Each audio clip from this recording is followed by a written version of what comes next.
Ok, acho que já estamos live, já estamos ao vivo. Já estamos aí. Olá, pessoal, boa tarde. Bem-vindos ao nosso programa, que era semanal, mas está retornando. É, o Brasil, um país em formação e desenvolvimento. Hoje nós estamos aqui, eu, professora Sandra Lopes, e o professor Alceli. Vamos falar sobre o meio ambiente e o espaço geográfico. Com todo esse problema que nós estamos passando, da Covid-19, com toda essa pandemia, com todo esse isolamento social, essa diminuição até da poluição que a gente já tem percebido, tal, no meio ambiente, qual a importância do espaço geográfico na atualidade? Então, nós estamos aqui com um especialista na área, o professor Auxili, que vai nos ajudar a fazer esse link entre o que nós estamos passando do Covid-19 e o meio ambiente e o espaço que a gente utiliza em todos os lugares, os espaços geográficos. Seja bem-vindo, professor Auxili. Obrigado, professora. Então, vamos lá. Professora, eu penso o seguinte, né? Acho que a professora já fez uma abertura já bem, me permitindo fazer o link, né, com aquilo que a gente está vivendo agora. Eu acho interessante a gente poder pensar essa realidade do Covid-19 ou do coronavírus, como a gente queira chamar, sempre recordando que das nossas teorias, né, da formação das nossas áreas, né, enquanto ciência. Então, seja ela dependendo da geografia, daí a gente vai tratar do termo espaço geográfico, seja ela da biologia, ou, né, enfim, de uma área mais específica que é a ecologia, eu acho que isso sempre vai trazer a teorias, a conceitos, ou a vertentes teóricas que resgatam um pouquinho do que é essa relação que a gente vive hoje, né? Que Exatamente. não é essa relação que a gente tem da sociedade com o meio em que vive, né? E isso é essa é uma relação que não é de agora, já há muitos anos vem sendo estudada, mas que em alguns momentos ela coloca a natureza num papel mais importante, em outros momentos ela coloca a sociedade, ou seja, os seres humanos, como um papel mais relevante e transformando essa natureza, então, como se a sociedade ou o indivíduo ou os seres humanos estivesse num extrato superior, dominante em relação à natureza, ou seja, tendo a capacidade de transformar a natureza, e chegando num momento mais contemporâneo, onde os seres humanos, homens, mulheres, fazem parte do meio, não são seres dissociáveis, não é a natureza lá e os seres humanos aqui. Ambos, né, fazem parte do mesmo meio. Então, essa discussão Complementam, né? se complementam e é inseparável, porque os seres humanos, eles não estão separados do meio, eles fazem parte, eles integram o meio. Então, e aí, quando a gente passa a ver como que a sociedade se relaciona com o meio, o que isso tem a ver com o Covid-19, então, veja, a gente vai pensar, né? O vírus, ele está aí, ele está presente na natureza. E ele pode sofrer mutações, essas mutações muitas vezes estão ligadas com outras espécies de animais, mas são seres que vêm da natureza. E a sociedade, ao Exato. interagir com a natureza, ela impacta na natureza, mas também sofre os impactos da natureza. Então, essa relação tem tudo a ver com o Covid-19. Não é somente o envolvimento, não está só no homem, no indivíduo, pessoa, mas está em tudo, né? No ar, no solo, em todos os seres vivos, a quantidade de árvores que você tem na cidade, o trânsito que você tem, a poluição, tudo isso interfere, não é? E quando a gente fala nesse espaço geográfico, né, e o meio ambiente, a gente não pode esquecer que, como o professor mesmo diz, o homem não vive sozinho, não vive isolado. Ele faz parte ele está incluído nesse espaço, nesse meio ambiente. E tem uma interferência direta, muitas vezes, as ações do homem, as ações antrópicas que a gente diz, né? Tem ações e ela tem consequências diretas no meio ambiente e nós, nessa pandemia toda, nós temos uma ação direta sobre ao controle ou à disseminação disso, não é? É verdade. E eu acho que são duas coisas que, pelo menos, a professora comentou ali, que me chamaram a atenção.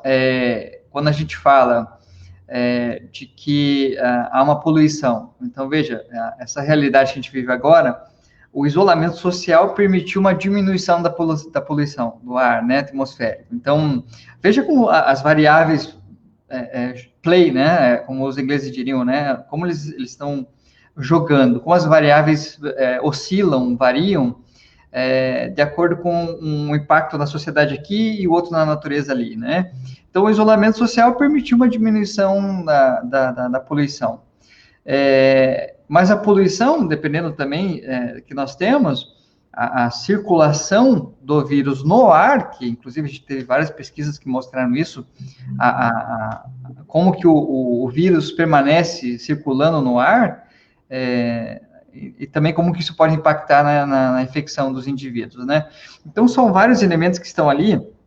Eu lembro que recentemente participei de uma outra fala, de uma outra palestra, onde eu mostrei um estudo que está sendo feito pelo professor Francisco Mendonça, que já aproveito para indicar ele, porque olha só o título da obra, professora, e gostaria de compartilhar, porque tem tudo a ver com a nossa discussão. Geografia e Meio Ambiente, do professor Francisco Mendonça. Exatamente. E o professor Francisco Mendonça, ele está com um projeto envolvendo outras capitais, não só a capital Curitiba, onde ele estuda o impacto dos fenômenos naturais na possibilidade de contaminação dos indivíduos por Covid-19. Então, o que o estudo dele mostra, né? Que quanto menor a temperatura, e hoje em Curitiba nós temos um dia um pouco mais frio, então a temperatura caiu, né, significativamente. Então, caiu a temperatura e há também uma grande nebulosidade. Então, são duas variáveis que a gente está considerando, né? Uma temperatura baixa e uma nebulosidade alta. Isso, na pesquisa, tem mostrado, nos estudos, tem mostrado que isso permite uma maior difusão do vírus, né? Porque você tem menos incidência da radiação solar. Então, é interessante que o estudo dele mostra justamente isso. Temperatura baixa combinada com uma alta nebulosidade vai mostrar daqui 15 dias, que é ali o período de incubação do vírus, mais ou menos o que vai mostrar daqui a 15 dias, que talvez neste período que nós estamos vivendo, talvez haja um aumento na incidência de contaminação, né, do Covid-19. Então, veja como essa relação sociedade-natureza está presente em estudos não só teóricos do passado, mas na realidade das pesquisas atuais, né? E esta pesquisa, ela não precisa estar direcionada somente para esse vírus.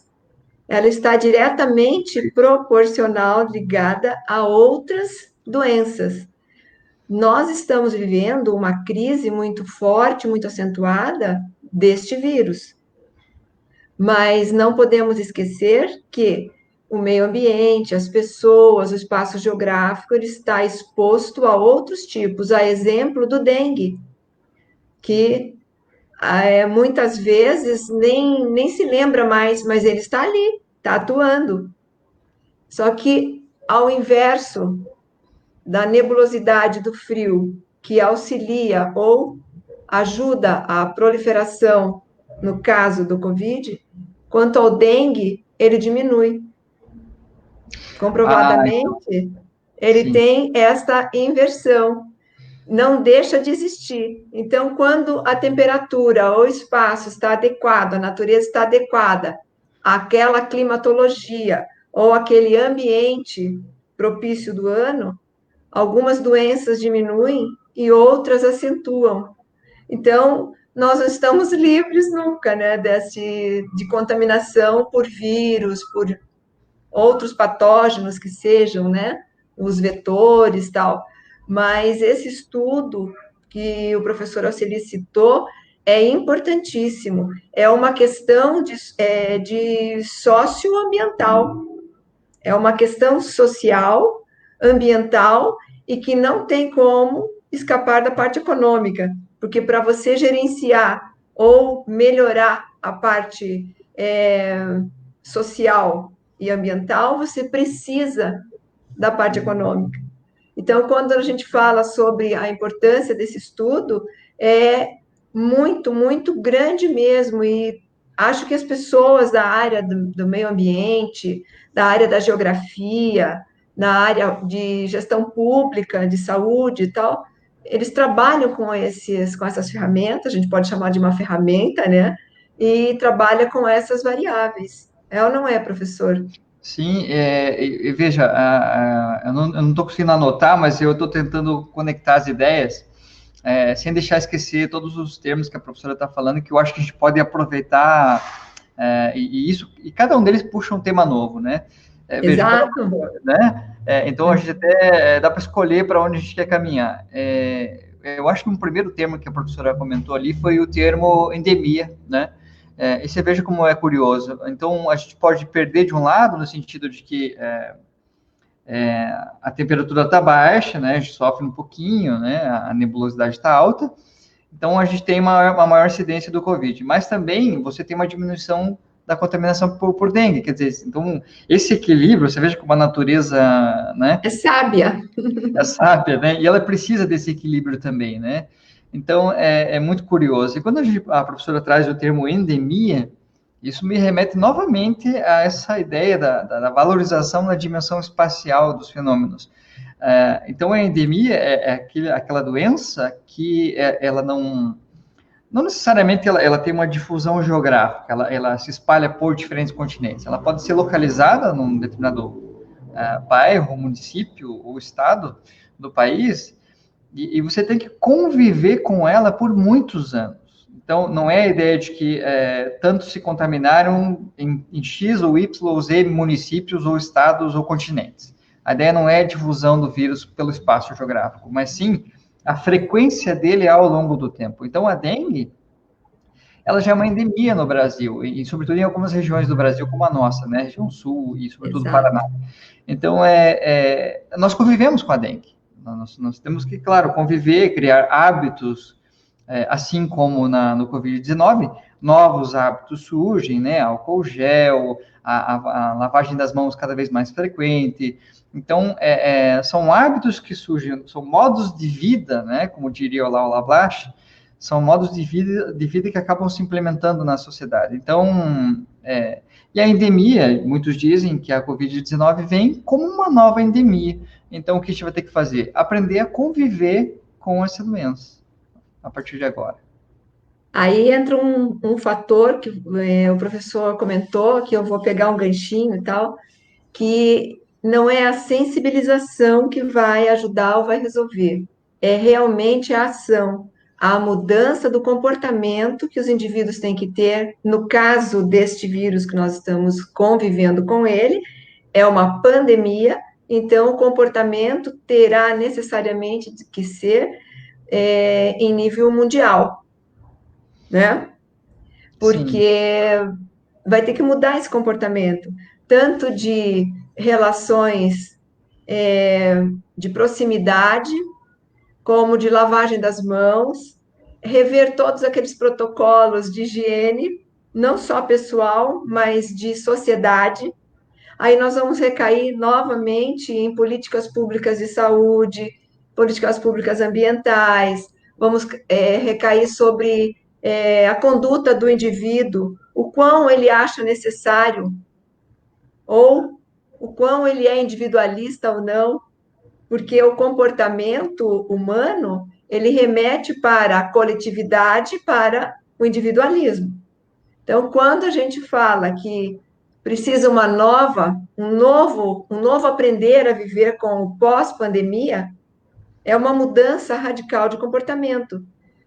Veja só, quando a gente pensou que ia ao mercado e ter que voltar a dar banhinho nas comidas, nas frutas, nas verduras, nas embalagens, né? A gente nunca imaginou que ia passar por isso. Mas é um novo modelo a partir de agora que vai melhorando até a saúde das pessoas. Num primeiro momento, o impacto é muito grande, porque é um novo modelo de viver, um novo modelo de atitude, mas que deverá ficar, como o professor Oceli falou agora mesmo. É um novo modelo que vamos ter que adaptar. Então, é um novo comportamento.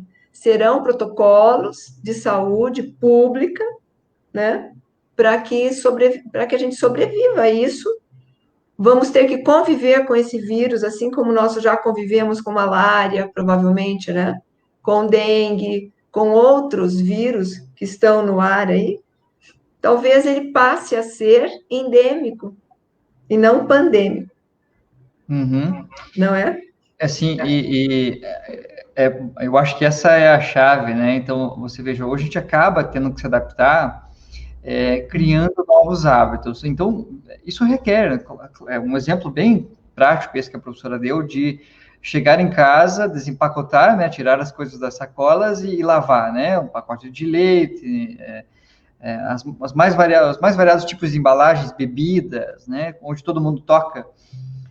Então, há essa necessidade de chegar em casa e gastar, ou investir um pouco de tempo na lavagem dela. Então, se você cria novos hábitos, e dependendo do tipo de atividade que você exerce, você acaba...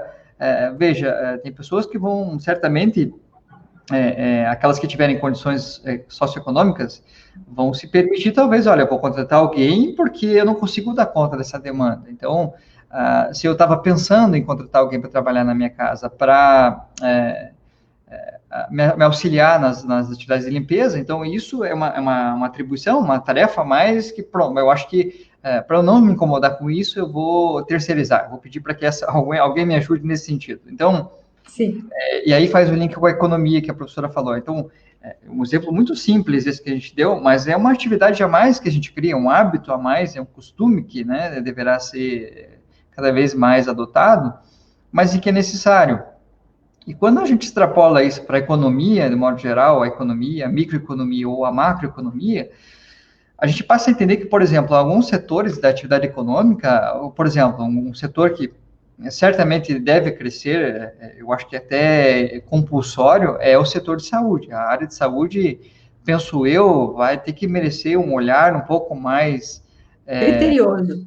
criterioso, um pouco mais aguçado, porque nas diversas áreas, eu penso assim, de maneira bem prática e muito relacionada à nossa atividade acadêmica. Então, os setores de saúde das instituições de ensino, penso eu, tenderão a ter um olhar maior, assim, um crescimento talvez maior dos setores, cursos, né, mais direcionados para essa realidade que a gente está vivendo. A Unite já se transformou bastante nesse sentido, já soube de algumas iniciativas. Então, logo no começo da difusão da pandemia e a chegada do vírus no Brasil, a própria Uninter já no setor de saúde ali já fez a produção de álcool gel, né, e o curso de farmácia, outros cursos da área de saúde já tentaram dialogar entre si para poder pensar essa realidade atual. Então, e eu penso que as instituições de ensino vão crescer nesse sentido, mas também penso eu as diversas áreas de saúde. Então, a farmácia é um outro setor importante, os hospitais, então eu penso eu a construção de hospitais, a aquisição e produção de equipamentos a partir de agora. Então, assim, eu acho que, nesse sentido, é setorial o olhar, né, o setor da saúde, mas eu acho que o crescimento num determinado setor permite o crescimento econômico de outros setores relacionados, né? Então, tem tudo a ver essa discussão com a economia também, né? Exato. Outra área também que a gente percebe que vai haver necessidade do crescimento e efetivar um pouco mais de treinamento e capacitação das pessoas é na geração dos resíduos, quanto à geração e destinação dos resíduos. Porque agora, nesse primeiro momento, que todos nós estamos confinados em casa, então nós temos uma geração maior de resíduos sólidos nas casas. Só que, em contrapartida, nós temos uma parada bastante grande em várias localidades que tem a coleta seletiva. Os carrinheiros, que têm um papel importantíssimo na sociedade, não é? Eles estão praticamente parados. E o cuidado, esse olhar que nós temos que ter na hora de fazer o descarte, principalmente desses produtos ou desses materiais que estão potencialmente contaminados com o vírus. Existem protocolos já para deixar sacolinha de mercado 2 a 3 dias estabilizando o vírus, né? Fechado. Na hora de descartar nossas máscaras, que eu uso intenso de máscaras, de luvas, desses EPIs, que são os equipamentos de proteção individual, em nível mundial. Não é assim só na minha casa, né? O mundo todo está utilizando praticamente a mesma coisa. Então, o volume da utilização e da geração do resíduo sólido, tanto urbano quanto hospitalar, quanto em outras áreas, em outros segmentos, ele tem aumentado muito. Então, a capacitação dessas pessoas, desses gestores, tanto hospitalar quanto ambiental, quanto as pessoas que têm envolvimento com essas áreas, essa capacitação terá que ser um pouco, o olhar terá que ser um pouco mais focado para aquilo. Então, a gente percebe que as pessoas mesmo estão procurando esse conhecimento, porque todos querem se proteger e ele se protegendo automaticamente está protegendo o outro. Então, é bem como o professor falou. Assim, que bom que a professora chamou esse tema, né? Trouxe esse tema porque eu estava aqui pensando, né? Como que as pessoas vão se recolocando no mercado de trabalho, né? Então, alguns setores acabaram encolhendo, né? Durante a pandemia, mas alguns setores acabaram crescendo. Então, a gente vê agora uma demanda muito grande por empregados no setor de serviços, mas em algumas áreas do setor de serviços, por exemplo, setor de alimentação, o setor de supermercados que está contratando bastante, né? Porque há uma demanda, porque as pessoas vão buscando cada vez mais o consumo de alimentos devido ao maior tempo que gasta em casa. Então, esse consumo acaba se dando bastante dentro das residências. Então, há um consumo maior de produtos alimentícios. Mas, assim, esse consumo ocorre e depois, qual é o descarte desses resíduos? Exato. Plástico, alumínio, papel, né? Tudo que a gente possa imaginar. Então, resíduo orgânico. Resíduo orgânico. Então, trazer essa discussão, né? Você vê como há esse link, né? E aí a gente passa, novamente, veja os links que a gente pode fazer, né? Os liberais, os economistas liberais, sobretudo, vão dizer que e é aí que a gente acaba encontrando como que eles acabam pensando e vão dizer assim, olha, não estou falando, é assim que as coisas realmente acontecem. Então, há um equilíbrio entre oferta e demanda, né, a mão invisível do mercado, em que o Estado não precisa interferir, porque a economia acaba se equilibrando por si própria, ou seja, o equilíbrio entre oferta e demanda. Então, se há, como de fato houve, uma redução muito grande dos empregos devido à pandemia, essa redução de empregos acaba sendo compensada por outros setores que acabam absorvendo essa massa de trabalhadores que ficaram desempregados. E a gente vê, por exemplo, então, a área de saúde crescendo, os hospitais contratando, os supermercados contratando, os aplicativos, farmácias, né? As farmácias, os aplicativos que fornecem entregas mais diversas, desde alimentos até produtos eletrônicos, que o consumo na web, né? Ou seja, a aquisição de produtos pela internet também aumentou. Então, você cria um mercado, né? Ou intensifica aquele mercado na área de marketing digital também. Então, assim, e aí você vê como o discurso acaba até convencendo de que, de fato, se houve um desemprego aqui, esse desemprego acaba sendo compensado por um aumento do emprego em outros setores. Então, isso dá uma bela discussão na área de economia também. A mão de obra, né, vai ser absorvida com outro modelo, porque muitas vezes esse trabalhador que vai ser reaproveitado em outro setor, ele vai ter que reaprender a trabalhar com aquele segmento, ou se adaptar, se tiver uma afinidade já, adaptar para aquele segmento. Então, o que a gente pode tirar realmente, professor, de tudo isso é que o pós-pandemia será com certeza um desafio de uma nova realidade, de um novo normal, que não é o que a gente vivia até então, né? E esperamos que essa fase passe o quanto antes possível, com menos danos possível também, tanto para as pessoas, claro, quanto para o meio ambiente, para esse espaço todo que nós precisamos, que nós estamos inseridos e utilizamos e não vamos deixar de utilizar, porque fazemos parte dele, estamos integrados totalmente nesse espaço, né, geográfico, nesse ambiente. Então, é como se fosse cuidar da casa da gente. É ou não é, professor? Sim, professora, e veja que isso traz uma série de questões, inclusive questões, eu não vou deixar de lembrar aqui o outra obra que eu trouxe algumas obras para a gente pensar isso, uma delas que eu vou citar muito rapidamente é do professor Berté, do professor Rodrigo Berté, onde traz uma boa abordagem introdutória, né, gestão socioambiental no Brasil, e aqui tem uma discussão bem interessante sobre o que é meio ambiente, fala de ecologia, o papel do homem no centro, né, o antropocentrismo, depois uma vertente mais biológica, de que a natureza também tem o seu papel, e até chegarmos a esse momento que a gente fala de que o homem, né, faz parte do meio, a mulher faz parte do meio, não é algo separado. Mas, além disso, a gente traz questões éticas para a discussão, né? É fundamental, professor. Fundamental. E daí não tem como deixar de lembrar desse livro. Eu sei que nosso tempo já está acabando, faltam 2 minutos, né? A gente tem 30 minutos.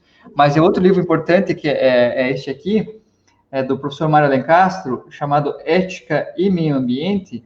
Excelente.